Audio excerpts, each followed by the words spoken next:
Hello everyone, कैसे हो आप सभी लोग। आज अपन कर रहे हैं लीड कोड का एक और नया क्वेश्चन। और जो क्वेश्चन है वो है क्वेश्चन नंबर 162। क्वेश्चन का नाम है फाइंड पीक एलिमेंट। और क्वेश्चन जो है मीडियम लेवल का है। और जो टॉपिक्स इसमें इन्वॉल्व है वो है एरे और बाइनरी सर्च। ठीक है यार। और इस क्वेश्चन की एक्सेप्टेंस रेट है 47%। अच्छी खासी एक्सेप्टेंस रेट है, 50% से कम है। मीडियम लेवल का क्वेश्चन है, इसलिए अपने को ये क्वेश्चन सही करना है। चलिए क्वेश्चन को देखते हैं। A peak element is an element that is strictly greater than its neighbors given a zero indexed integer array. array का नाम क्या है? nums। ठीक है।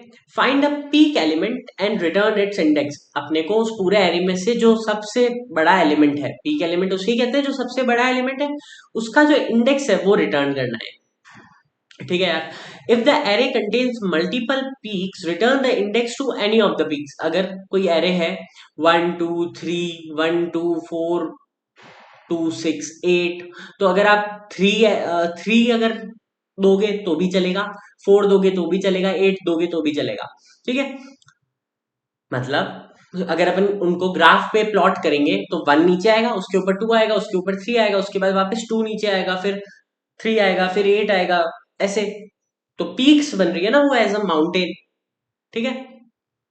माउंटेन की तरह बन रही है वो। तो वो पीक्स बन रही है माउंटेन की।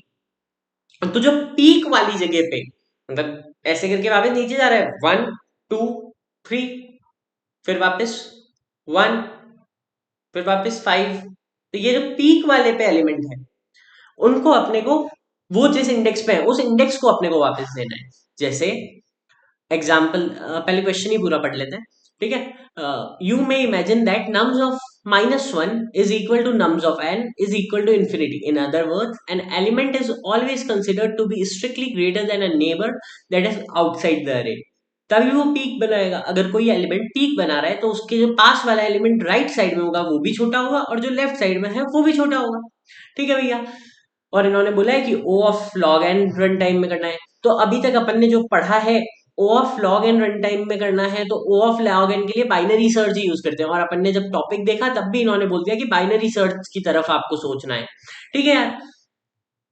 एग्जाम्पल देखते हैं। एग्जाम्पल बोला हुआ है 1 2 3 और 1। इसमें पीक एलिमेंट अपने को दिख रहा है 3 है, और वो कौन से इंडेक्स पे? 0 1 2, 2 इंडेक्स पे है 3। तो अपने को आउटपुट देना है 2। ठीक है। फिर अपन देखें कि एग्जाम्पल 2 में दिया हुआ है 1 2 1 3 5 6 4। ठीक है। इसमें पीक क्या दिख रहा है? ये 2 दिख रहा है, ये 3 दिख रहा है, नहीं ये 6 दिख रहा है। ठीक है। तो मतलब इसमें दो पीक्स है, एक तो 2 है और एक 6 है। सही बात है।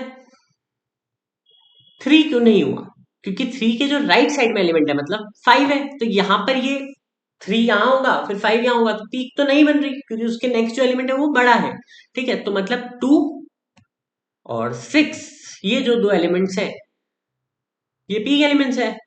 आउटपुट इन्होंने 5 दिया है, मतलब इन्होंने 6 को लिया है पीक एलिमेंट। अपन अगर 2 देते तो भी आंसर सही होता। क्यों सही होता? क्योंकि इन्होंने लिखा है return the index to any of the peaks. अगर मल्टीपल पीक्स हैं तो अपन कोई भी पीक का इंडेक्स रिटर्न कर सकते हैं। इन्होंने एक्सप्लेनेशन में लिखा भी होगा, your function can return either index number 1, index number 1 पे 2 ही है, और इंडेक्स नंबर 5। ठीक है। क्वेश्चन अपन ने समझ लिया है। कंस्ट्रेंट दिया हुआ है कि एरे की साइज दी हुई है 1 से 1000 के बीच में। एरे की जो रेंज है वो एरे की लेंथ की रेंज है, और एलिमेंट्स की रेंज है वो इंटीजर की रेंज, int की रेंज से। और nums of i is not equal to nums of i+1, मतलब कोई भी दो एलिमेंट्स एडजेसेंट रिपीट नहीं होंगे। ठीक है। क्वेश्चन अपन ने समझ लिया है। अब अपन करेंगे कोड वाला पार्ट, और जो अपनी थिंकिंग होगी। सबसे पहले अपन थिंकिंग देखते हैं। ठीक है। तो अपनी थिंकिंग क्या रहेगी?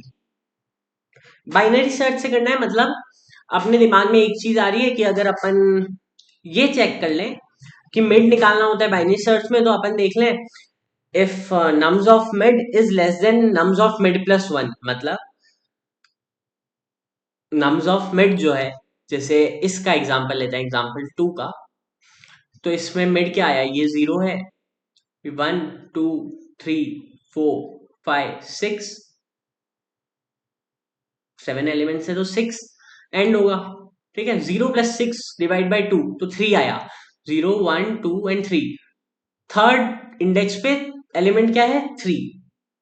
मतलब अब अपने को चेक क्या करना है, मैंने कंडीशन क्या बताई, if nums of mid is less than nums of mid plus 1, मतलब इस केस में सही जा रहा है, तब अपने को क्या करना है, if nums of mid is less than nums of mid plus 1, तब अपन स्टार्ट जो है यहां पर उसको लाकर रख देंगे कहां पे, मिड प्लस 1 पे, मतलब इस जगह पे। तो एस यहां आ गया, ठीक है, एस यहां आ गया एंड यहां आ गया, मतलब 4 पे है एस और 6 पे है एंड, तो मिड क्या आ गया, 4 + 6 10 डिवाइड बाई 2 5, मतलब 5th इंडेक्स पे आ गया, और 6 जो है वो एलिमेंट है 5th इंडेक्स, ठीक है। अब अपने को चेक करना है, if nums of mid is less than nums of mid plus 1, नहीं है, ठीक है, तो अपन को क्या करना चाहिए, ये रिटर्न कर देना चाहिए, क्योंकि यही मिड होगा, ठीक है, समझ गए। अच्छा, अब बहुत सारे लोगों का क्वेश्चन होगा कि यार अपने को क्या कंडीशन चेक करनी थी, कि आगे वाला भी हो छोटा और पीछे वाला भी छोटा हो।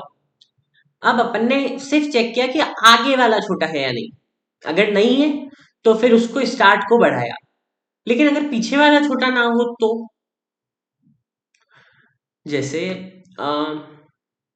3 पे आया था मिड, तो पीछे वाला छोटा ही है इस वाले एग्जाम्पल में, अपन कोई और एग्जाम्पल ये वाला, इसमें एग्जाम्पल में है 0 1 2 3, 3 + 0/2 1.5, 1 लेंगे अपन, 0 1 मतलब ये, ठीक है। If nums of mid is less than nums of mid -1, मतलब अपने को एरे खुद से ही बनाते हैं, एग्जाम्पल से समझ आ नहीं पा रहे हैं। 2 2 से शुरू करते हैं, 2 1 1 2 1 3 1 1 2 1 3 1 और 4, ठीक है। तो इस वाले में मिड आएगा यहाँ पे 2 पे, इंडेक्स 2 पे। If nums of mid is if nums of mid is less than nums of mid -1, ठीक है, तो ये है, nums of mid is less than nums of mid -1, तब क्या करेंगे, तब अपन एंड को मिड पे लिया है, एंड को कहां लिया है, मिड पे लिया है, समझ गए ये बात, कि अगर पहले वाला बड़ा है तो अपन एंड को मिड पे लिया है, अगर ये वाला छोटा है तो स्टार्ट को आगे लिया है, ठीक है। अच्छा, कोड करते हैं, ये दो कंडीशन ही चेक करनी थी और इन दोनों के लिए अपन को क्या करना है वो अपन ने निकाल दिया है। अब कोड को देखते हैं, ये दो कंडीशन ही है, इन दो कंडीशन के अलावा कुछ हो ही नहीं सकता, कि अगर पिछला एलिमेंट बड़ा है तो एंड को मिड पे ले आएंगे, और अगर नेक्स्ट एलिमेंट बड़ा है तो क्या करना है, स्टार्ट को मिड प्लस 1 पे लाना है।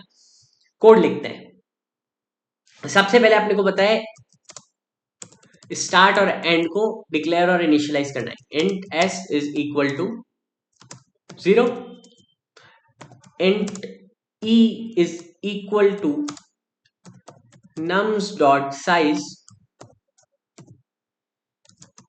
-1, यही था, ठीक है। अब क्या करेंगे, वाइल लूप लगाएंगे, बाइनरी सर्च में अपन वाइल लूप लगाते हैं। वाइल लूप क्या है, s is less than e, मतलब अगर इसमें s e के आगे चला जाता है तो मतलब वो वाली चीज तो चेक की हुई है, तो s is less than e, ठीक है।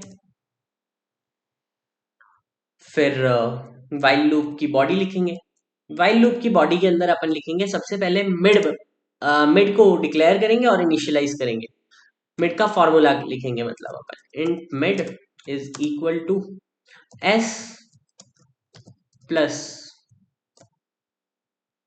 e minus s divide by 2, यही करना था, अपन ने मिड को डिक्लेयर कर दिया, मिड को इनिशियलाइज भी कर दिया, मतलब उसको फॉर्मूला बता दिया कि किससे कैलकुलेट करना है, और स्टार्ट और एंड को भी डिक्लेयर और इनिशियलाइज कर दिया, और वाइल लूप के अंदर बनाया है मिड को, ठीक है, ताकि अपने को वापस एंड में मिड ना लिखना पड़े, ठीक है। अब इफ वाली कंडीशन आएगी, if nums of mid is less than nums of mid plus 1, यही था कंडीशन, यही थी, nums of mid is less than nums of mid plus 1। इस केस में क्या करना था, स्टार्ट को अपने को mid plus 1 पे लाना, तो बॉडी में लिखेंगे s is equal to mid plus 1, यही करना था यार। इसके बाद क्या करेंगे, इसके बाद else स्टेटमेंट आएगा, एल्स की बॉडी के अंदर, एल्स के लिए कंडीशन क्या ही बची, if nums of mid is less than nums of mid minus 1, nums of mid is less than nums of mid minus 1, ये वाली कंडीशन हुई, ठीक है। तब क्या होगा, तब अपन एंड को मिड पे ले आएंगे, end is equal to mid, ठीक है। सबमिट करें, ना बाबा ना, रिटर्न तो कुछ किया ही नहीं, तो अपन वाइल लूप के बाद रिटर्न कर देंगे। रिटर्न किसे करेंगे, रिटर्न करेंगे एस को। ये एस को क्यों किया, ये आपको फाइंड करना है, ड्राई रन करना है इस कोड को, और ड्राई रन करने से आपको समझ आ जाएगा कि एस को क्यों किया, क्या अपन इस जगह पे ई को कर सकते थे या नहीं कर सकते थे, और अगर कर सकते थे तो क्यों कर सकते थे, ये कमेंट्स में जरूर बताना, और अगर नहीं कर सकते थे तो ये भी बताना कि क्यों नहीं कर सकते थे, ठीक है। तो अपन ने यहाँ पे रिटर्न किया एस, आपको इसका ड्राई रन करना है, ठीक है। रन करते हैं क्वेश्चन को, रन करते हैं कोड को।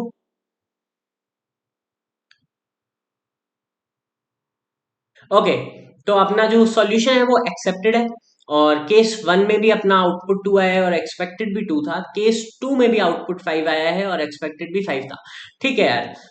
मतलब कोड बढ़िया चल रहा है, कोई ऐसा अपना सेमीकोलन और इस चीज की कोई भी दिक्कत नहीं है। सबमिट करते हैं।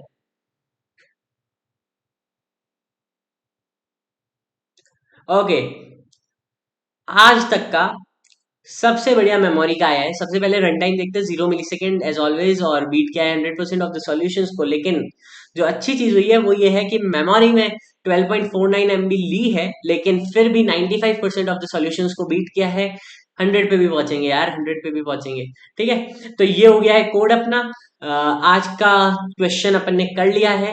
आप इसका ड्राई रन जरूर करेंगे और कमेंट में बताएंगे जो मैंने क्वेश्चन पूछा था, कि रिटर्न अपन ने ई को क्यों नहीं किया, कर सकते हैं या नहीं कर सकते हैं, और कर सकते हैं तो क्यों कर सकते हैं, और अगर नहीं कर सकते हैं तो क्यों नहीं कर सकते हैं, ठीक है यार। तो आज का अपन ने क्वेश्चन कर लिया है, question number 162, find peak element, और आशा करता हूँ आप सभी को समझ आया होगा अच्छे से।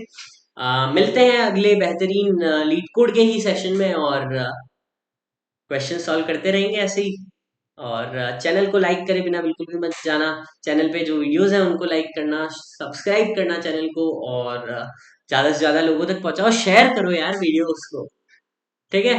That's all for today, thanks for watching the video.